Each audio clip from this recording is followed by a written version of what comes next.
Welcome back to my new channel. आज मैं जो टॉपिक डिस्कस करने वाली हूँ वो है वैम। तो वैम सबसे पहले जान लेते हैं वैम क्या होता है। वैम जो है ये वेसिकुलर अर्बस्कुलर माइकोराइजा इसका पूरा नाम है, जो कि एक मतलब म्यूचुअलिस्टिक सिम्बायोटिक रिलेशनशिप दिखाता है प्लांट, रूट और फंजाई के बीच में। म्यूचुअल और सिम्बायोटिक रिलेशनशिप का मतलब है कि जो प्लांट, रूट और जो फंजाई है एक दूसरे को इक्वली बेनिफिट प्रोवाइड करते हैं। यहाँ पे दोनों में से किसी को भी हार्म या फिर हार्म नहीं पहुंचता है, ना तो प्लांट रूट को ना तो फंजाई को। और ये दोनों एक दूसरे को जैसे कि प्लांट रूट जो है वो कार्बोहाइड्रेट, शुगर्स, अमाइनो एसिड ये सब चीज़ फंजाई को प्रोवाइड करता है, और फंजाई वाइस वर्सा उस प्लांट रूट को क्या प्रोवाइड करता है, न्यूट्रिएंट्स प्रोवाइड करता है। ऐसा न्यूट्रिएंट जो कि प्लांट खुद से एब्जॉर्ब नहीं कर पाता है सॉइल से। फिर फंजाई जो है कैसे यहाँ पे हेल्प करता है प्लांट रूट को। फंजाई जो है ये नेटवर्क बनाता है हाइफी का। हाइफी यहाँ पे फाइन थ्रेड लाइक फिलामेंट दिखाई देता है, जो कि रूट के अराउंड और इनसाइड द प्लांट रूट में ग्रो होता है, जो कि इंक्रीज़ करता है प्लांट की एबिलिटी को एब्जॉर्ब करने के लिए न्यूट्रिएंट्स को और वाटर को फ्रॉम द सॉइल से। फिर ये जो फंजाई है ये हेल्प करता है प्लांट को एब्जॉर्ब करने में न्यूट्रिएंट्स को, जैसे कि मैंने बताया, जो कि लिमिटेड अमाउंट में प्रेजेंट रहते हैं सॉइल में, या फिर जो प्लांट खुद से एब्जॉर्ब नहीं कर पाते phosphorus, nitrogen, other micro nutrients from the soil से। और फिर इन कॉन्ट्रास्ट में ये प्लांट रूट जो है क्या करता है, कार्बोहाइड्रेट, शुगर, अमाइनो एसिड ये सब बना के फंजाई को जो है वो प्रोवाइड करता है। देन आते हैं हम मैकेनिज़्म पे। मैकेनिज़्म क्या होगा, मैकेनिज़्म में यहाँ पे सबसे पहले रिकॉग्निशन। तो रिकॉग्निशन में क्या होता है कि एक दूसरे को रिकॉग्नाइज़ करते हैं, जानते पहचानते हैं, इस टाइप का समझ सकते हैं। तो रिकॉग्निशन में यहाँ पे माइकोराइजल फंगस जो है और जो प्लांट रूट है वो एक दूसरे को रिकॉग्नाइज़ करता है और कांटेक्ट बनाता है एक दूसरे के साथ थ्रू केमिकल सिग्नल रिलीज़ करके, जिसको कि फ्लेवेनॉइड कहते हैं। रिकॉग्निशन करने के बाद क्या करेंगे, अब वहाँ पे ये जो फंजाई है ना वो अपना कॉलोनी बनाने लगेगा। तो फंजाई जो है ये माइकोराइजल फंजाई जो है ये कॉलोनी बनाने लगता है root system of the plant में, और थ्रेड लाइक स्ट्रक्चर जैसे कि हाइफी बनाने लगता है, और around around the plant root के बाहर और इनसाइड में ग्रो करने लगता है, कॉलोनी बनाने लगता है, और फिर उसके बाद न्यूट्रिएंट एब्जॉर्ब में हेल्प करता है ये प्लांट्स को। देन अब कॉलोनी बना लिया, अब उसके अंदर इन्फेक्शन कैसे कॉज करेगा। तो इन्फेक्शन का यहाँ पे मतलब वैसा नहीं है। इन्फेक्शन मतलब नॉर्मली फंगस जो है इंसर्ट होगा प्लांट रूट के अंदर। तो यहाँ पे माइकोराइजल फंजाई जो है ना ये रूट सेल में एंटर होगा, प्लांट सेल के रूट सेल में एंटर होगा, और एक स्पेशल स्ट्रक्चर बना लेगा अर्बस्कुल, इसीलिए इसका नाम भी वेसिकुलर अर्बस्कुलर पड़ा है। अर्बस्कुल स्ट्रक्चर बना लेगा जहाँ पे न्यूट्रिएंट का एक्सचेंज होता है। न्यूट्रिएंट का एक्सचेंज मतलब प्लांट जो है ये सब लेगा, फॉस्फोरस, नाइट्रोजन, और फंजाई को उसके मतलब प्लांट जो है फंजाई को प्रोवाइड करेगा कार्बोहाइड्रेट, ये सारे न्यूट्रिएंट्स प्रोवाइड करेगा। तो यही न्यूट्रिएंट का एक्सचेंज होता है between the plants and fungus के बीच में। फिर उसके बाद न्यूट्रिएंट एक्सचेंज, यहाँ पे फिर से उसको बताया गया है कि न्यूट्रिएंट एक्सचेंज जो माइकोराइजल फंजाई है वो सप्लाई करेगा प्लांट को mineral such as phosphorus, nitrogen, ये सारे चीज़ उसके ग्रोथ और डेवलपमेंट के लिए जो कि एसेंशियल होता है। इन एक्सचेंज में ये प्लांट जो है फंगस को प्रोवाइड करेंगे कार्बोहाइड्रेट्स, जो कि वो फोटोसिंथेसिस से प्रोड्यूस कर रहे हैं उसको। तो ये हुआ मैकेनिज़्म। और इसका लास्ट स्टेप ये होता है कि प्रोटेक्शन ये जो वैम है ये प्रोटेक्ट करता है। मतलब कैसे, यहाँ पे जो माइकोराइजा फंजाई जो है ना ये प्रोटेक्ट करता है प्लांट को सॉइल बॉर्न पैथोजन से। ये सारे पैथोजन से ये माइकोराइजा फंजाई जो है ये प्रोटेक्ट करता है। कैसे, प्लांट के इम्यून सिस्टम को स्टिमुलेट कर देता है और एंटी माइक्रोबियल कंपाउंड प्रोड्यूस करता है, और फिर पैथोजन के साथ compete करता है न्यूट्रिएंट्स के लिए। compete करने से क्या होता है कि यहाँ पे compete करने पे जो ये माइकोराइजल फंजाई है ये मतलब इससे compete करता है जब पैथोजन से, तो यहाँ पे वो ऐसा समझ सकते हैं कि यहाँ पे वो जीत जाता है, जिसके कारण ये उस सॉइल बॉर्न पैथोजन से प्लांट्स को प्रोटेक्ट कर लेता है। ये तो हुआ मैकेनिज़्म। देन नेक्स्ट आते हैं, ये मैकेनिज़्म अर्बस्कुल स्ट्रक्चर कैसे होता है आप देख लीजिए, एक सेकेंड। ये देखिए, ये प्लांट का एंडोडर्मिस, ये एपिडर्मिस लेयर है, ये एक्सोडर्मिस, ये कॉर्टेक्स है। ये जो है, ये हाइफी जो है इंसर्ट हो रहा है, ये जो माइकोराइजल फंजाई का कैसे कैसे इंसर्ट हो रहा है। और फिर यहाँ पे वेसिकुलर स्ट्रक्चर बन रहा है, अर्बस्कुल बन रहा है, जहाँ पे न्यूट्रिएंट का एक्सचेंज हो रहा है। ये देखिए, अर्बस्कुल ऐसा दिखता है, ये एक पेड़ जैसा समझ सकते हैं। तो यहाँ पे जो दिखाई दे रहा है ये अर्बस्कुल है, और वेसिकल एक सैक लाइक स्ट्रक्चर, थैली के जैसा स्ट्रक्चर बन जाता है। देन नेक्स्ट आते हैं हम वैम के स्पोर्स पे। वैम का स्पोर्स जनरली हम लोग यूज़ करते हैं फॉर एग्रीकल्चर के पर्पस के लिए। तो वैम का स्पोर्स क्या के लिए, जैसे यूज़ करते हैं हम लोग एग्रीकल्चर में, वैम के स्पोर्स को ऐड कर देना जिससे कि फर्टिलिटी बढ़ जाए सॉइल की, ये सब चीज़ के लिए। तो वैम स्पोर जो है इसको सॉइल में ऐड किया जाता है और अप्लाइड किया जाता है प्लांट रूट में, ताकि प्लांट का ग्रोथ, जैसे मैंने बताया अभी, प्लांट का ग्रोथ इंक्रीज़ हो सके, इन्हेंस हो सके प्लांट का health in a number of ways से। फिर स्पोर का स्ट्रक्चर कैसे होता है ये वैम का, तो ये स्मॉल टाइप का होता है, few microns to a few millimeter in size. they are usually spherical और ओवल शेप्ड का होता है, टफ आउटर कवरिंग होता है जिसके कारण वो इन्वायरमेंटल स्ट्रेस से बच जाता है। और ये है हमारा वैम का स्पोर्स, देख लीजिए।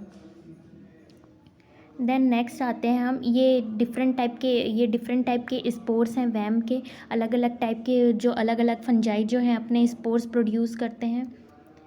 देन नेक्स्ट आते हैं हम, जैसे कि आपको पता है कि दो टाइप का वो होता है वैम होता है, एक्टोमाइकोराइजा एंड एंडोमाइकोराइजा।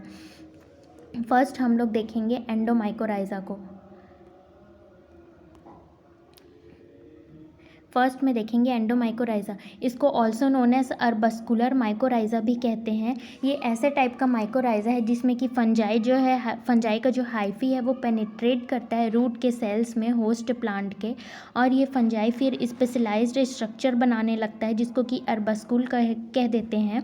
और यही जो है, मतलब यही जो अर्बस्कुल, जैसे आपने देखा पेड़ जैसे, ऐसे एक बरगद के पेड़ जैसे समझ सकते हैं, बहुत ज़्यादा घना हुआ, वैसे ही हाईली ब्रांच्ड स्ट्रक्चर बना लेता है जिसके कारण सरफेस एरिया जो है इंक्रीज़ हो जाता है, और उसी में न्यूट्रिएंट का एक्सचेंज होता है, और इसी के कारण सिम्बायोटिक रिलेशनशिप बनता है फंजाई और प्लांट्स के बीच में, जो कि यूजुअली बेनिफिशियल होता है, म्यूचुअलिस्टिक बेनिफिट प्रोवाइड करते हैं एक दूसरे को। Fungi provides the plant with nutrient such as, वही बात लिखा हुआ है फिर से, जैसे फंजाई जो है न्यूट्रिएंट प्रोवाइड करता है जैसे कि फॉस्फोरस, नाइट्रोजन, और प्लांट जो है फंगस को कार्बोहाइड्रेट प्रोवाइड करता है थ्रू फोटोसिंथेसिस के थ्रू।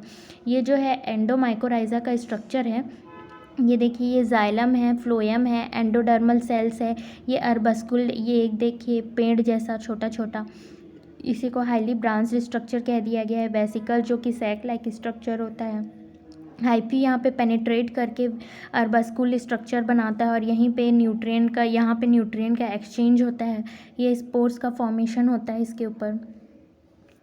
नेक्स्ट आते हैं हम एक्टोमाइकोराइजा पे। एक्टोमाइकोराइजा जो है ये टाइप ऑफ माइकोराइजा है जिसमें कि फंजाई हाइफी जो है यहाँ पे ना क्या करेगा कि फंगल जो हाइफी है वो शीट एक लेयर बनाने लगता है around the roots of host plant के बाहर में शीट लेयर जैसे बनाने लगता है, लेकिन यहाँ पे पेनिट्रेट नहीं करेगा रूट सेल को। एंडोमाइकोराइजा और एक्टोमाइकोराइजा में यही डिफरेंस है कि एंडोमाइकोराइजा में पेनिट्रेट करता है और एक्टोमाइकोराइजा में पेनिट्रेट नहीं करता, सिर्फ एक लेयर बना लेता है। तो instead the hyphae grow between the cells, जैसे कि उसमें हाइफी जो है बीच बीच में घुस के जो है ग्रो करने लगा था, तो यहाँ पे instead of growing inside the cells, यहाँ पे हाइफी जो है ग्रो नहीं होगा, यहाँ पे नेटवर्क बना लेगा, सॉइल में नेटवर्क बनाएगा और पूरा फैल जाएगा और एक लेयर जैसे बना लेगा। तो इसी नेटवर्क को हम लोग माइसीलियम कह देते हैं, और यही जो माइसीलियम है ये लॉन्ग डिस्टेंस तक फैला होता है ताकि दूर दूर तक जाके ये न्यूट्रिएंट को एब्जॉर्ब करके ला सके और प्लांट्स तक पहुंचा सके और न्यूट्रिएंट को एब्जॉर्ब करने में हेल्प कर सके। और फिर यहाँ पे भी वही बात लिखा है कि यही सिम्बायोटिक रिलेशनशिप होता है between the fungus and the plant, और ऑल्सो म्यूचुअली बेनिफिशियल होता है एक दूसरे के लिए। देन ये एक्टोमाइकोराइजा हो गया, ये एक्टोमाइकोराइजा का स्ट्रक्चर है, आप लोग देख लेना, ये डिफरेंस है उसके बीच में। देन नेक्स्ट आते हैं हम लोग अप्लाई कैसे करते हैं अप्लाई कैसे करते हैं वैम के स्पोर्स को। तो वैम के स्पोर्स को या तो हम लोग ऑनलाइन परचेज़ कर सकते हैं गार्डन स्टोर से, या फिर हम लोग डायरेक्टली हेल्दी प्लांट के रूट से ओरिजिनली इसको निकाल सकते हैं। फिर प्रिपेयर अ ग्रोथ मीडियम, हम लोग इसके लिए ग्रोथ मीडियम प्रिपेयर करेंगे। ये सब कुछ क्यों कर रहे हैं, ताकि हम लोग इसको एग्रीकल्चर फील्ड में अप्लाई कर सकें और अच्छा प्रोडक्शन मिल सके, अच्छा यील्ड मिल सके, प्लांट का ग्रोथ अच्छा मिल सके, हेल्दी हो सके प्लांट, ये सारी चीज़ों के लिए। तो ग्रोथ मीडियम कैसे प्रोवाइड करेंगे, इसमें नॉर्मली सैंड चाहिए होता है, सॉइल कंपोस्ट लार्ज कंटेनर में, और फिर उसको मॉइस्चर मेंटेन करना चाहिए बीच बीच में उसमें, ताकि हल्का सा वो गीलापन रहे, उसमें मॉइस्चर रहे। देन हम लोग उस वैम स्पोर्स को ऐड करेंगे, तो वहाँ पे वैम स्पोर्स को ऐड करेंगे, ऐड द वैम स्पोर्स, स्प्रिंकल कर देंगे हम लोग वैम के स्पोर को जो हम लोग ग्रोथ मीडियम तैयार किए हैं, और उसमें धीरे धीरे उसमें मिक्स करते जाएंगे जेंटली। फिर इंक्यूबेट कर देंगे इस मिक्सचर को 4 to 6 वीक्स के लिए, और टेम्परेचर होना चाहिए 70 डिग्री to 48 डिग्री फ़ारेनहाइट, या फिर सेल्सियस में 27 डिग्री सेल्सियस में। देन इस तरीके से हमको दिखाई देगा जब हम लोग अप्लाई कर लेंगे। तो ये देखिए, चेक करेंगे हम लोग ग्रोथ कैसे दिखाई देगा। तो ये देखिए, हमको ग्रोथ यहाँ पे दिखाई दे रहा है वैम का। ये सेकंड वाले डायग्राम में जिसमें हैंड में वाइट लेके दिखाया जा रहा है, वो वैम का स्पोर्स है। देन नेक्स्ट आते हैं हम check for growth. After 4 to 6 weeks हमको ग्रोथ मिल जाएगी। वैम जो फंगल ग्रोथ यहाँ पे करने लगेगा, ग्रोथ विल अपीयर, जो ग्रोथ है वो वाइट थ्रेड लाइक स्ट्रक्चर दिखाई देगा, जैसे मैंने बताया कि वाइट कलर का दिख रहा है ना, वो पिक्चर में वही है।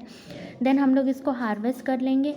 फिर उसके बाद जो कम्प्लीटली जब ये ड्राई हो जाएगा, तो इसको पैकेट के फॉर्म में हम लोग पैकिंग भी कर सकते हैं और डिस्पैच कर सकते हैं मार्केट में। Then store the VAM fertilizer, store करेंगे हम लोग इसको कूल और ड्राई प्लेस में। और जब इसको यूज़ करेंगे तो कैसे यूज़ करेंगे, इस वैम फर्टिलाइज़र को मिक्स करेंगे वाटर के साथ और अप्लाई कर देंगे सॉइल में, प्लांट्स के बेस में। और ये जो वैम फंगस है फिर वही सिम्बायोटिक रिलेशनशिप दिखाएगा और इन्हेंस करेगा ग्रोथ और न्यूट्रिएंट अपटेक को। ये देखिए, नॉर्मली जब वैम का फर्टिलाइज़र जब हम लोग नहीं डाल रहे हैं, तो प्लांट नॉर्मली इस साइड जो लेफ़्ट साइड में दिख रहा है ये छोटा हो रहा है। फिर जब हम लोग यहाँ पे वैम का फर्टिलाइज़र जब अप्लाई कर रहे हैं, तो इसके रूट्स कितने फैले हुए हैं और ये प्लांट भी थोड़ा बड़ा लग रहा है, और फ्रूट्स भी इसमें, फ्रूट्स वेजिटेबल्स जो भी हम लगा रहे हैं वो ज़्यादा आने लगेंगे।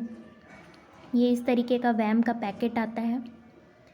इस तरीके से भी हम लोग माइकोराइज़ा को डायरेक्टली आइसोलेट कर सकते हैं। देख रहे होंगे ये रूट्स में लगा हुआ है। ये है वैम का बायो फर्टिलाइज़र, इस तरीके से मार्केट में ये बिकता है।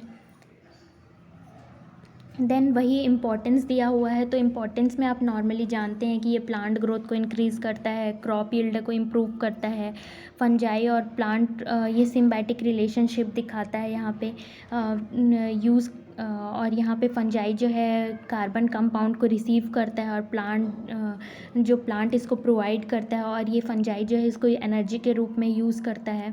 यही सब लिखा हुआ है। प्लांट के ग्रोथ को इंक्रीज़ करता है, beneficial increases the population of this beneficial fungi and improve plant growth, ये प्लांट ग्रोथ को इम्प्रूव करता है। सो यहीं तक था मेरा ये टॉपिक।